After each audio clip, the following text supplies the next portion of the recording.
Cool. All right. Hey everyone, welcome to this episode of Larger Than Us. Today we'll be discussing the stigmas of alcoholism in our community, how drinking and the path to recovery are perceived in our community, and as well as the journey to sobriety. So, joining us with this conversation today is Sonia, who is the founder of Everblume, an online community for alcohol recovery and support. And she's very passionate about empowering people to talk about their mental health journey transparently and their relationship with alcohol. And so, she has made it her mission with Everbloom to improve the resources and destigmatize the conversation about the recovery process. So, without further ado, welcome, Sonia, and thank you for joining us today. Thank you so much for having me. Yeah, just to start us off, can you tell us a little bit about yourself, like your journey to becoming sober, and as well as how you started Everbloom? Yeah, so I think I was pretty typical drinker where I just would, binge drink. I binge drank in college, and then, I was given we were talking about three options of careers, and so I became a dentist instead of a doctor or pharmacist, and binge drank through dental school, and all kind of seemed pretty normal. And then, kind of came a time where I didn't have to study anymore at night, and I would like, oh, okay, I'm gonna have a glass of wine. I would come home, open a bottle of wine and have a glass of wine. And it's just the more stress like my career took on, the more I was drinking. And so that went on for a really long time, like over a decade, probably. And I think in the back of my mind, I knew there was a problem. I had a lot of alcoholics in my family. And so I knew, deep down, I think, I knew for a number of years that I was using alcohol to cope with stress, and that I wasn't doing the things, like I wasn't working out, I wasn't meditating, I was just drinking. And so I sold my business and decided to quit. And it was like the best thing I ever did. And so I just everything changed. It was like the way I looked, at what I wanted to do with my life changed. I thought, I really want to be of service, right? Like I want to do something positive. Because the way I had sort of suffered in silence, I thought was, it didn't have to be that way. I could have been talking about it. So I slowly just started talking about it, not in any formal way. I started writing about it and blogging a bit. And then when I started Everbloom, I had been with my husband for 18 years. And I think I had changed so much over the last 5-6 years of being sober, where, I'm not the party girl. I'm not, I want to kind of hang out with, today I'm going over to bake a cheesecake with my 9-year-old niece. I had changed a lot. On a normal Saturday, I'd be out at a bottomless mimosa brunch, right? And so I think, it got sort of to the point where he had never said anything that, oh, you're changing and these are the things I want. And so he literally got up one day and left with almost no explanation. And I thought, wow, I feel like drinking, right? This is not something I was prepared for. And so I just realized that I hadn't developed a sober community. And so I really wanted to talk to other women, and yeah, in my sobriety had become a lot more introverted. So I didn't want to go on a huge meeting with hundreds of people. I didn't really necessarily want to go in person. And so I looked for what I needed and I couldn't find it. And so I created Everblume. That's amazing that you were able to create this community that kind of uplifts and shares that experience of sobriety. Of course, I can't relate to that, but I can understand that community is so important to kind of build. And I'm happy that you were able to kind of put that together. I guess going back to your very early days, during your drinking and all that stuff, what were some of your early challenges and obstacles that you were trying to that you kind of faced as you were trying to get sober, and how did you kind of navigate or overcome them? And this could be either mental challenges or even physical challenges. What was your brain kind of doing in that transition in your life? It was doing everything. So it was the combination of, I'd really like to talk about this, but I'm a medical professional, right? And so who do I talk to without setting off alarm bells, my orthodontist is an alcoholic? And so that kind of thing where I was nervous, and really we shouldn't have to be, because I think if you're, there are so many healthcare professionals struggling with addiction, and it's better to just kind of get it out and fix the problem. So there was that, which was kind of stopping me from talking about it and making kind of like sober friends. And then I think really like the hardest thing is I had no coping mechanism. So I had to sort of rearrange my life in a way that was healthier. So I had to get proper sleep and like eat better and just, and I had to be really authentic, like with myself. And so those were sort of the things that, like early sobriety, on top of just like not drinking, you're trying to figure out what were the reasons I was drinking and how do I fix that, or how do I, do other things to make up for the, not drinking, because drinking was like quick and it worked every time. So it was like, I'm stressed about this thing. And it's like, great, you have a glass of wine, one glass of wine, you're feeling better, two, three, four, you're like, problem solved. Yeah, and I think also with like the culture of kind of encouraging, like the movies kind of show like, oh, if you should do this, or like kind of encourages or puts a positive connotation to drinking. I can't imagine how much pressure that goes, because that like you always see it in the movies and the TV, and then also like I don't know, like, people our age too, like, oh, let's just go get, they joke around about it, let's just go Yeah. get wasted because XYZ happened. So it's kind of like a cultural thing to like just go and like kind of expend your energy in that way whenever you do feel stressed or have like a roadblock or anything. Yeah, for sure. We normalize it. When I, be talking to my friends and saying like, I'm getting divorced. This is horrible. Like, come over and we'll open a bottle of wine.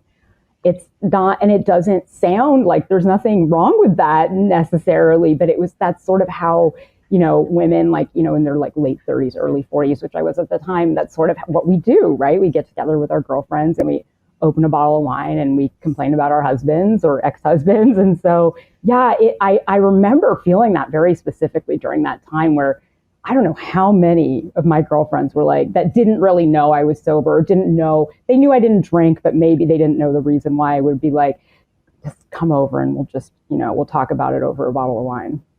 Mhm. Yeah. And I guess to help, I guess with our listeners who might just be like unfamiliar with this, like what are some early signs or behaviors for those who end up are going down that path or like becoming really heavy drinkers that are it's more unhealthy than like a social drinking. Because I know a lot of people say I do this socially, but really those patterns, or there could be patterns and things like that that could be underlying to going into heavy drinking. Yeah, for sure. I think that when you take like a healthy relationship with alcohol to unhealthy is when you're using it for as a crutch for whatever it is. So even if you're using it, so I did use it as a crutch in social situations. So I did drink more than everybody else in a social situation. I didn't really let myself like know that. Like I thought, well, everyone's drinking. No, not a big deal.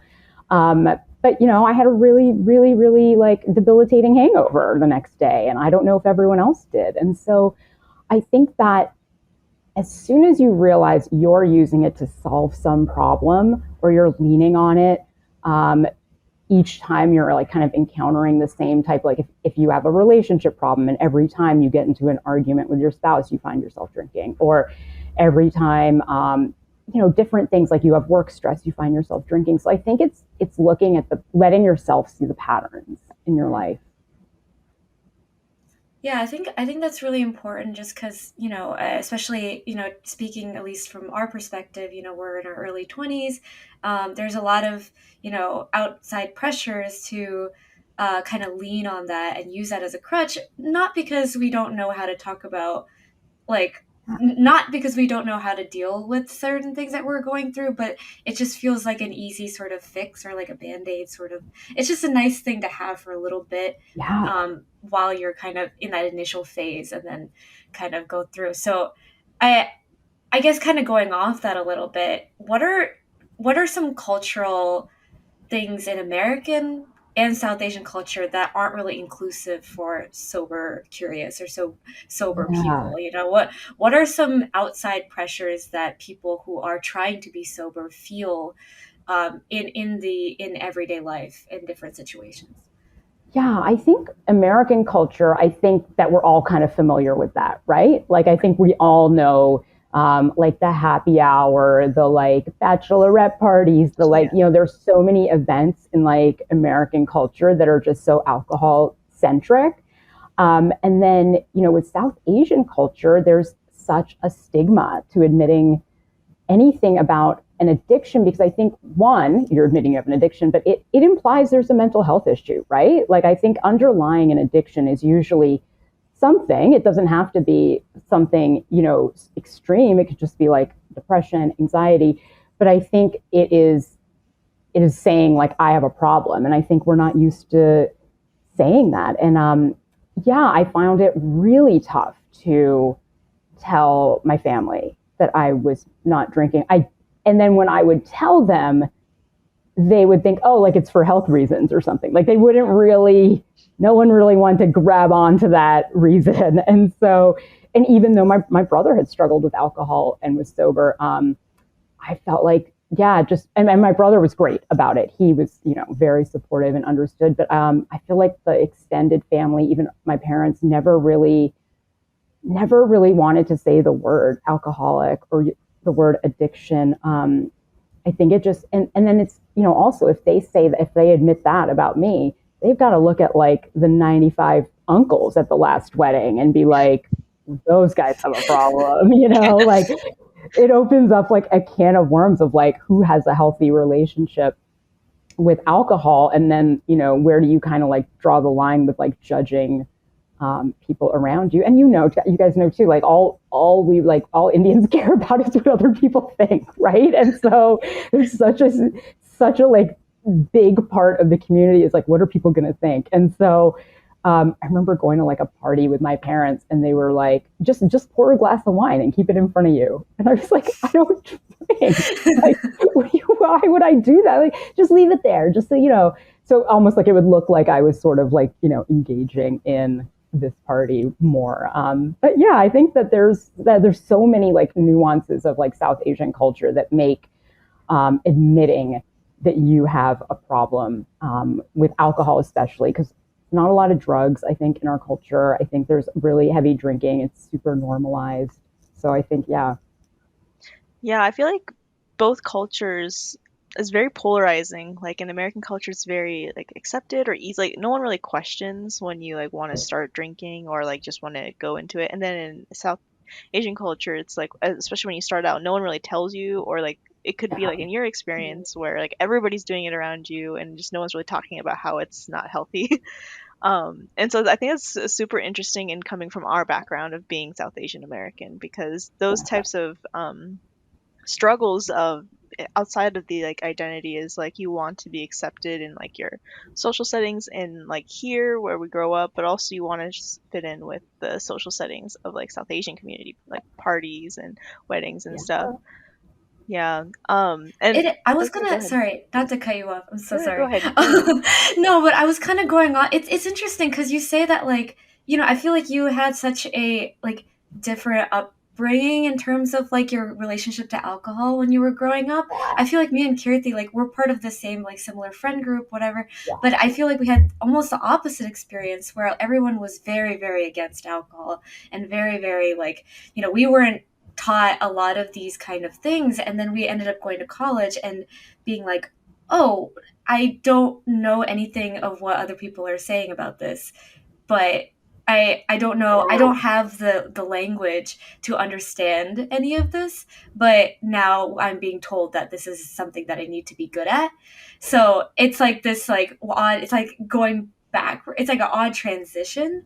So it's interesting. I don't know, I feel like it's interesting that you say that there is a huge like what the from your experience that there was a huge kind of presence of alcohol in where you grew up, because it's just so different from how we were told. We were almost conditioned like, no, we can't do that, that's bad, that's bad, that's bad. And then we come to college, it's like completely different. I'm like, oh, okay. And I think there's like so many different kind of like little communities like of South Asian communities, and so it's a pretty broad spectrum. And there are some that are really heavy drinking communities, and mine just happens to be one of them. And Right. the one thing that was interesting is that women didn't drink. I never saw my mom drink. I never like, so it would be these guys in the basement with the bar and like some Crown Royal, and then the women kind of like upstairs cooking. So it is, I think there are differences between like different communities, right? And so some communities like just don't drink at all. Like it's just not even part of their social gatherings. But for us, it would have been unusual. Like if you didn't offer somebody alcohol when they came to our house or for a party or at a wedding, it would be so unusual. That's a super interesting point that you brought up in terms of like women were never like when I think about it, like my family was in a weird predicament where some of my parents' friends, that was the culture where like they would all get together, the buddies were there, so they would all crack open a beer and like drink till like dawn. And then Yeah. the other end was like my parents' friends, which is similar to Sneha's group of friends. They would like if you even just brought up the word of alcohol or like when you were like or just talking about like drinking about it, they're just like don't they like give you a look and like they're just like don't even talk about it. Like it's a They're very scared. unhealthy in that Yeah. end as well. Like we're not even going to talk about it. It's kind of like with sex and abstinence, like Yeah. you're not going to worry about it till you have That. to. Like that was the relationship with alcohol on that side of the community. Do But you it's guys too. feel Yeah, like go it ahead. was, do you think it was cultural or religious in your case? Like, was there a religious sort of like, I know with us, like there's a religiously, like people don't smoke cigarettes. So I never saw people Right. smoking cigarettes. But do you think there's some sort of like element of that in it? Or do you think it's just like, I think it was kind of like there was like alcoholism in one of the families, so then it was like the trust thy neighbor sort of thing, where it's like, oh, they said that their family had this issue, so then now we can't do that, and it's like these strict sort of boundaries that have been placed because of yeah, one or two families that have faced that. I think that's what it is. I don't think it's religious necessarily. It is more of like a cultural, like uh trust thy neighbor kind of situation, from my yeah, understanding. I Yeah, don't know. I think that's a yeah. I think that's like one family was just has a really their relationship with alcohol. Like they've seen their loved ones go through it really in a yeah, Yeah. bad way. But then I also think it's also the connotation of drinking. Yeah. Like when people, I think, and I don't know, it's just our section of the community. When they see people drink, it's like a very negative connotation. Like, oh, you're doing bad things. Oh, Yeah.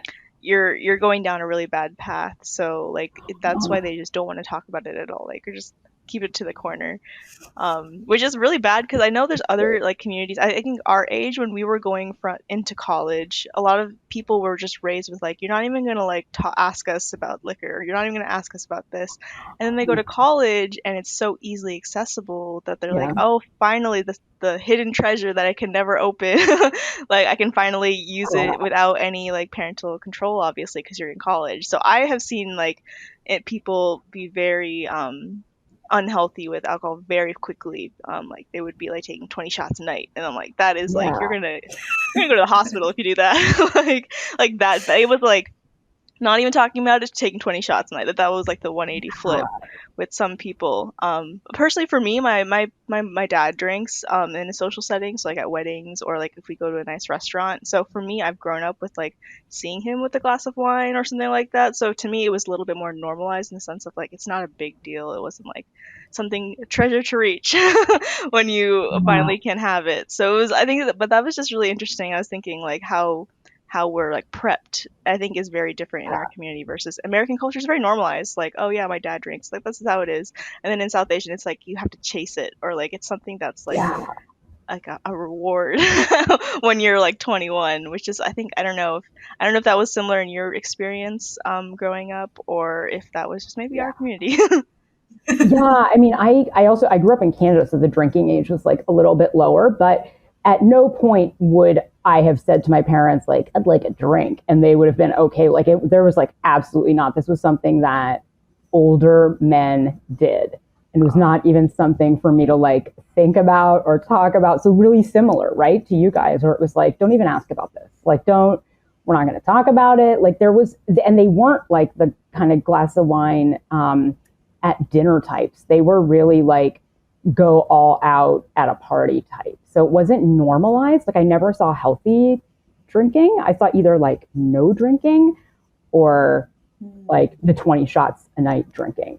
um, And out of curiosity, like when, because you did mention how like the women never drank, and that I feel like kind of being set to a higher standard or expectation of weighing of they carry those. Did that ever affect how your experience or like growing up in terms of like kind of expectations for yourself, seeing that as well? Yeah.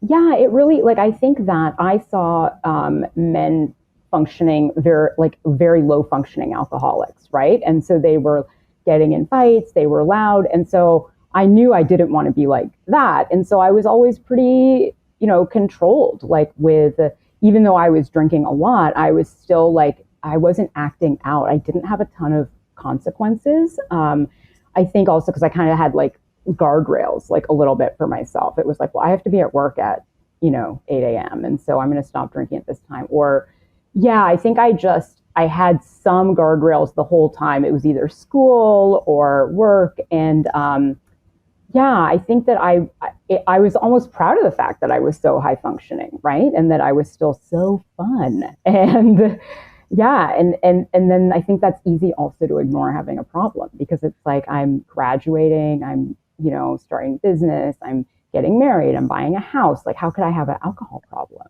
And so I think that was a big part of it was the high functioning piece. Mm. Yeah, I totally relate to that in the sense of like I feel like we're told to perform no matter like at a high level no matter what. Like if you're dealing with stuff, if you're like it, you just still gotta like get it done. Yeah, So yeah, and it's more like if I mean, I wasn't showing up with like a bruise, I didn't Right. fall, grades are still pretty good. No one's going to question. I think I learned that at an early age, right? If you're succeeding in certain parts of your life, like your family's not going to question the sort of like social aspects of your life. right, yeah, that's so true.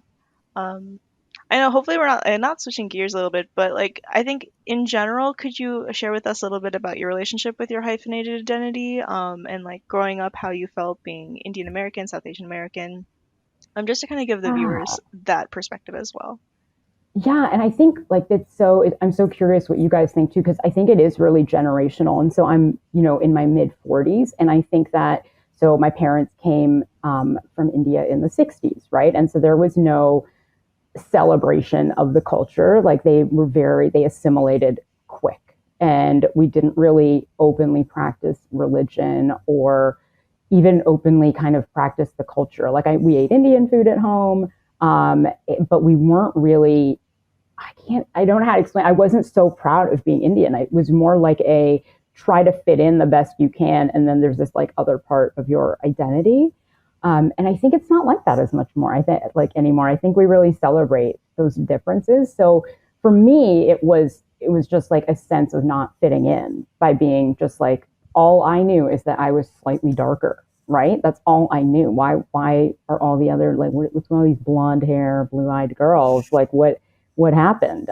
And we didn't talk about it really. And so and I think it took me a while. It took me getting like quite a bit older to really like appreciate my culture and really not be sort of embarrassed about being different. And I think that's a huge also step to kind of like embracing who you are and being comfortable and also takes this like layer of anxiety off, right? That I was probably drinking to cover up. And so, yeah, I think since I quit drinking, I feel a lot more connected to my culture.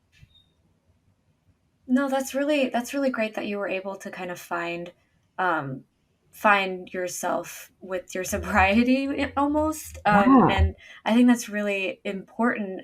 I guess kind of going into it a little bit, what are some challenges you notice in our community and in supporting individuals to path to sobriety, both in South Asian community, but also maybe in American community, and then just the stigma around drinking and how can we make these environments more inclusive to people who are sober curious or who are Yeah. coming to terms with their alcoholism or is going through these emotions? How can we support these people in our community?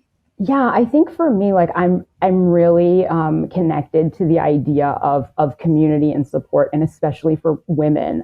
And I think that we can support people by talking about it. I think that's like the biggest thing we can do. I wish someone had said to me like, "I think you're drinking a little too much." I wish people had felt like, I mean, I'm not saying like attack somebody, but telling somebody like, it's okay if you think you have a problem. I think that, that's not, we can fix this. Like, it's fixable. It's not something that you have to kind of suffer with in silence, and you're not the only one. And so I think with both cultures, I think that American culture is a lot more open to the sober curious movement now. And I don't know how much has changed with South Asian culture.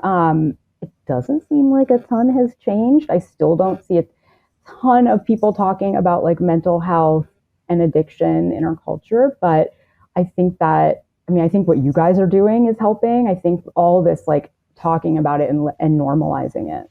Mm-hmm.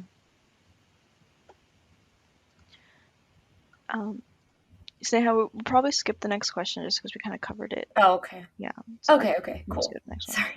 No, you're good. All right. Anyways, do you think if there was kind of a warmer approach to introducing younger individuals to alcohol, that would make maybe their relationship to it more healthy, especially within like just with drinking in our community, but also just even like talking about mental health issues and like that kind of stuff? Is that something that like, do you think if we just had a warmer approach to it, just mental health issues, alcoholism, everything, just alcohol in general, do you think we would have a more healthy relationship to it?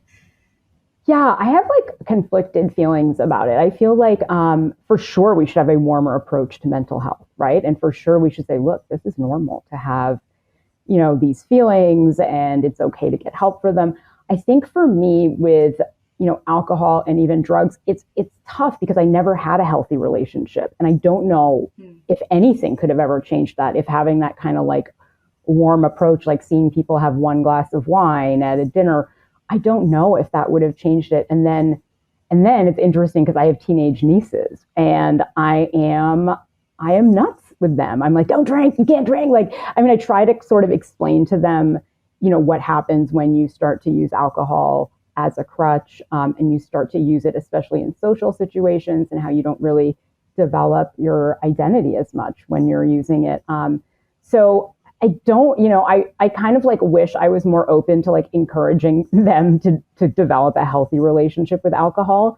But I think for me, it's like with them, I think the genetic factors are so strong that I would prefer they not, test it, but I understand that they will. And so, I still think in that sense, like I definitely am like, don't drink, but if you do, make sure you're doing X, Y, and Z. So I think I'm just conflicted about it. I think that there are some people that can't have a healthy relationship with alcohol. And I don't know whether a warm introduction would help that, but I think mental health, absolutely. I think all of that. Like, I think that if we talked about mental health issues, it would be such a huge difference. It would have made a huge difference in my life.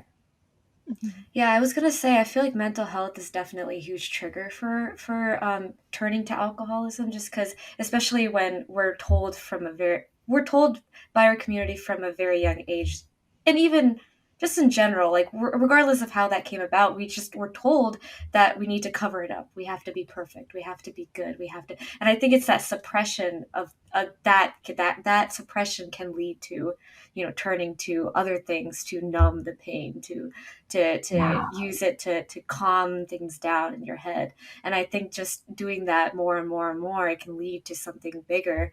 And I mean, with any addiction, there's also this. I mean, I don't know anything about alcohol addiction specifically, but like addiction, just generally, I feel like there's a level of like, you want to cover it up when it happens, and your brain automatically kind of subconsciously does that. And if you're in that moment, you're convincing yourself that this is normal, this is fine, everyone is doing this. This is just how everything operates. And getting into that, I think the first step in our community would be to acknowledge the mental health issues that we have, the immense pressure that we put on the individuals in our community. I think that's so important to acknowledge.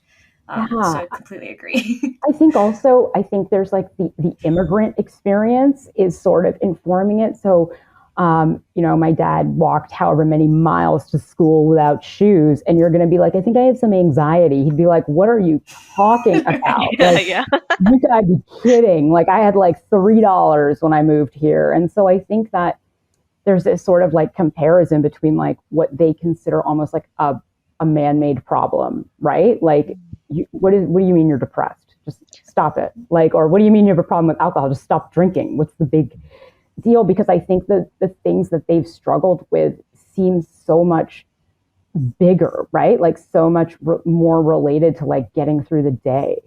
And I think that they don't have as much like empathy for, and I don't blame them because I get it. Like my parents had a hard life. And so there was no room for like, I think I'm just going to sit here and like think about like how upset I am about this. I can't get out of bed. Like I can't imagine it. Like one of my parents being like, I can't get out of bed. I'm so depressed. Like it was like, it's so like unacceptable that I sort of understand where it comes from, but I think we're in a different place now. And I don't think that like mental health issues don't exist in, for example, my parents are from India. I think people have got a ton of mental health issues there. I think they're just not talking about it.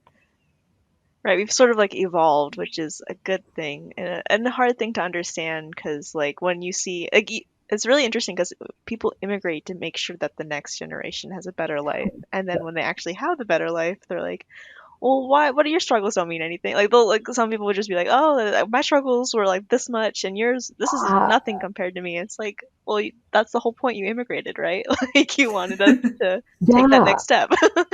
I almost feel like my parents are more backwards than the people living in India because they sort of like stopped, right? Like and so yeah, there's things like what do you mean love? What do you mean you have to love somebody to get married? Like what are you talking about? Or like what do you mean like you want to be like fulfilled by your career? Like that's not the point, right? And so I feel like maybe there's more of a movement like in the old world is that like people like with Bollywood movies and things like they're showing things that even I don't think my parents would accept, right? Like about me. And so yeah, I wonder about that too. Yeah. Yeah, one thing you mentioned earlier about how genetically that alcoholism runs in your family, and so you, with awareness, try to tell your nieces to become more aware and become more educated. I think that's super important that you do that because I feel like that's what we lack in our community in that sense as well. Because like I get stressed when I have to go to the doctors and they're like, "What is your family history?" And I'm like, "No one has ever told me who had what disease, who has what." And I get so stressed and they're like, "Tell me your maternal and your paternal side." And I'm like, I can't tell you. Like, I can't tell you. Yeah. No, I think I figured out the alcohol piece of my family sort of on my own, just from like being like, wait a sec, this guy acted like a fool. That wasn't, you know what I mean? Like no one talked about it. So I think it was more looking back and realizing what I had been seeing growing up. I'm like, wait, that's not normal. That's not a healthy relationship with alcohol. But no one told me.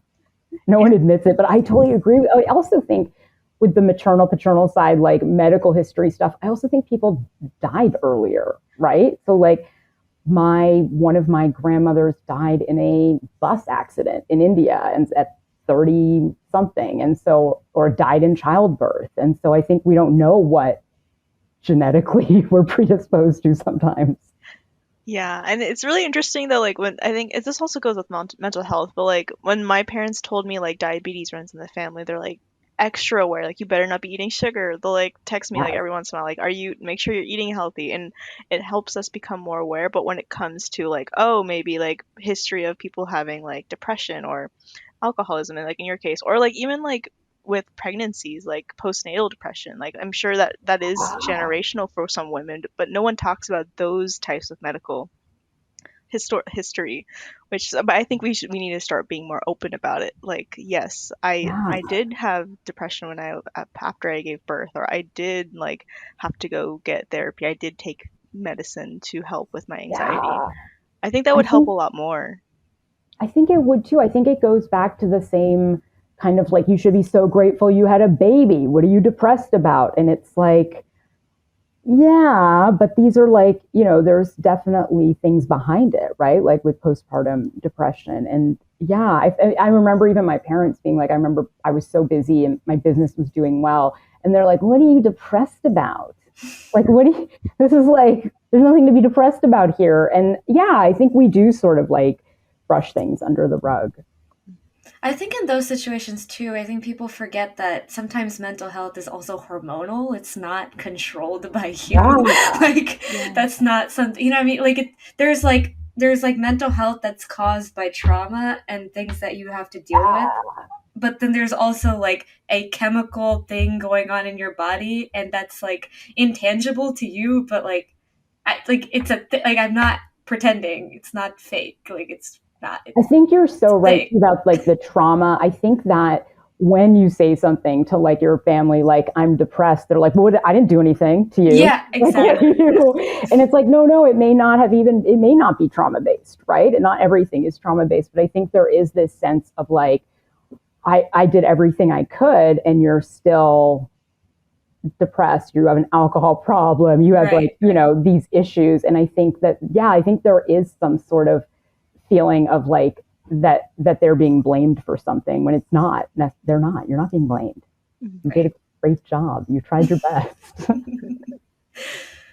Yeah. Kind of shifting gears a little bit. We'd love to learn more about Everbloom, and I know when I was researching into your platform, the main unique differentiator in comparison to like traditional like AA meetings is that it's online and it's so you don't have to necessarily show up like you mentioned earlier in the episode, but also it's a way to get peer support or community, Yeah. and leveraging that.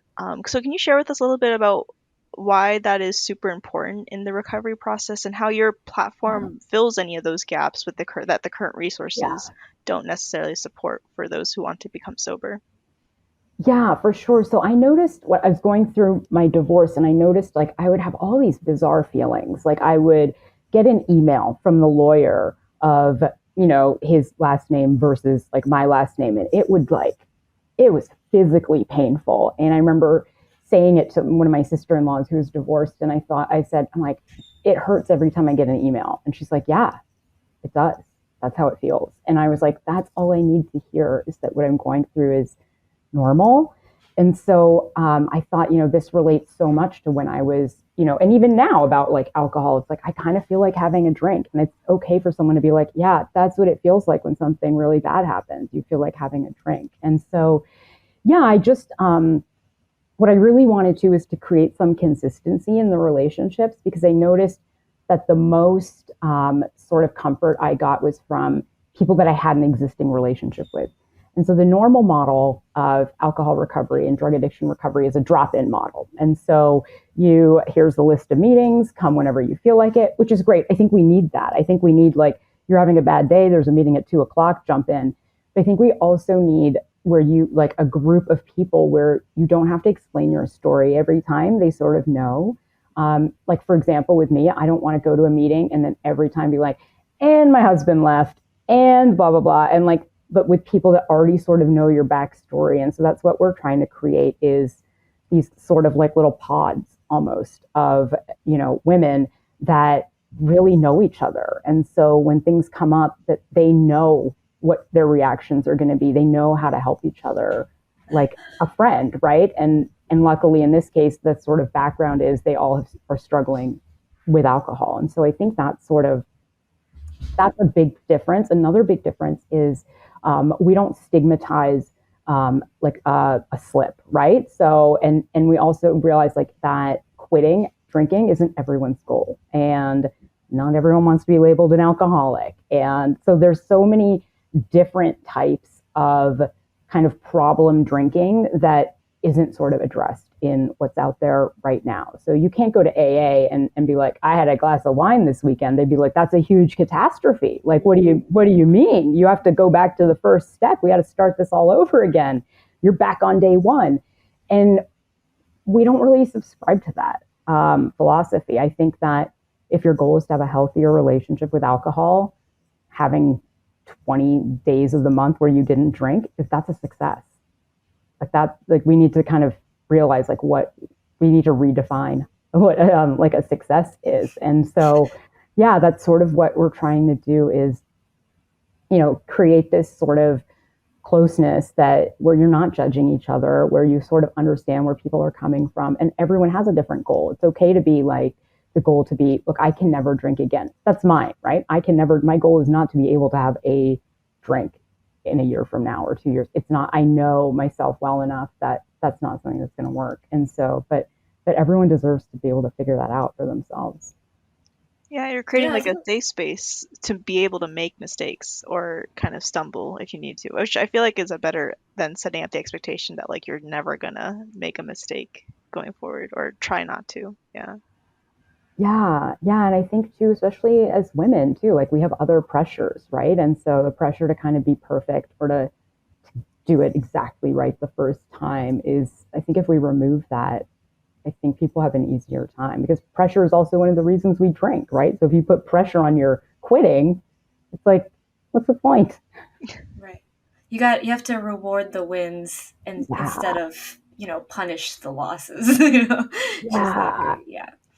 I think that's really great. And I guess, like, as our final sort of question, we like to ask our guests, if you have, what kind of advice or can you share with our listeners about, maybe, I'm sorry, let me read. Okay, sorry. Let me backtrack. Cut all that shit out. Sorry.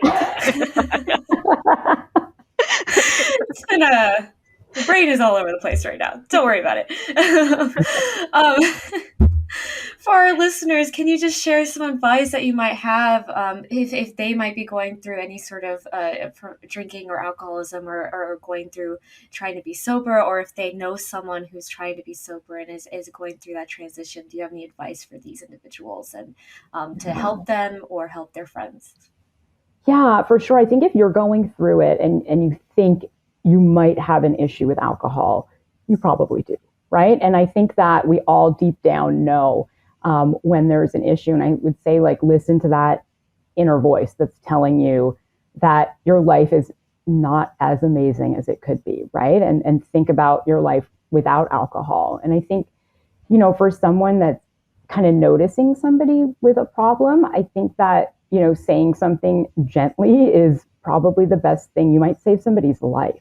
Like, you don't even know the effect it could have just by saying to somebody, like, hey, do you remember what you did last night? Or something, even like, it doesn't have to be something really serious. Or how are you feeling today? That type of thing, I think, is like a non-judgmental like way of asking somebody, like, what's going on with them. And so I think, yeah, I really do believe in like community and about talking about it. And I think that I think that if I had been comfortable talking about it, I may have made changes earlier.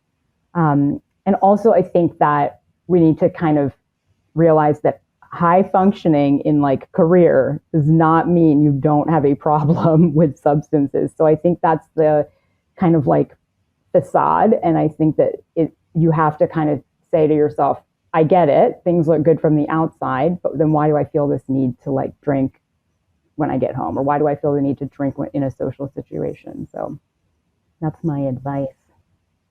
And that's a great way to end the episode. So thank you again, Sonia, for joining us on this episode of Larger Than Us. We appreciate you being very open about your experience, sharing us about Everbloom, and just giving us your thoughts about this topic and how it kind of is in our community. So for listeners, if you would like to learn more about Everbloom services or follow Sonia and her path to growing Everbloom, um, take a look at the episode description in to all the links to her platform. And so we'll have it all linked down in there so that you can keep following her after this episode. So once again, thank you, Sonia, for speaking with us. Thank you guys so much for having me. Of course. Yeah.